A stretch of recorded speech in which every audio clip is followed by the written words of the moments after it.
There we go. Chris Ashton, 2 weeks on from a fairly exceptional brace. Someone told me the best brace since Ugly Betty. Are you still talking about it? No, I was never talking about it in the first place. It was good to get 2 tries, but I'm ashamed I didn't get 3. Absolutely. Now, you had to show versatility last week in that game against Samoa from the previous ways you guys have played.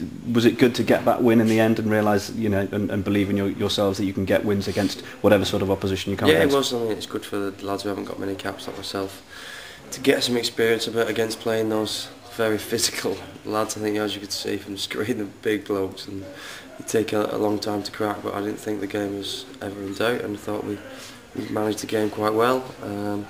We went behind, but I thought we was always in control of the game and knew we were in the end. Jono said that every game at the moment is like a cup final. He said that perhaps a few percentages short on the intensity last weekend. Any reasons why you think that might be?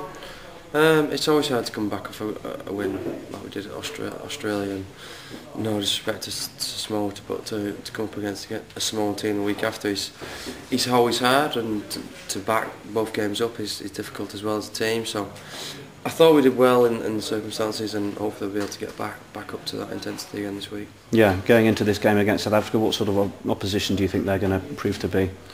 Just as physical as Samoa, mate. Just as big a game as the New Zealand game. I don't think there's any different. There's only South Africa that can beat us this week, and there's only Samoa that can beat us last week. So I don't see any difference, and it's the last game, so we want to finish well. Is there any truth in the idea that they will be tougher after that loss against Scotland? Yeah, of course. I mean, we were just the same after the loss from New Zealand. You're annoyed, and you want to get back out as soon as possible and prove people wrong. So I'm sure that's what we're about doing.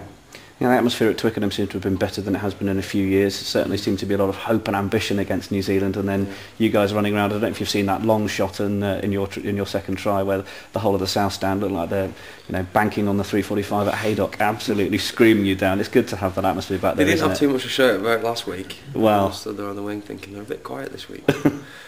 It was a bit like that kind of game, so hopefully we can get back to that standing on the feet this week. Yeah, it's not the sort of game that you shout a lot when it's 6-3 at half time, is exactly, it? Mate, exactly. Don't want that, do we? Now, if you're going to find some gaps this week against Samoa, against South Africa, your mate Mark Cueto going to be screaming on the wing going, "Let me score a try, for God's sake."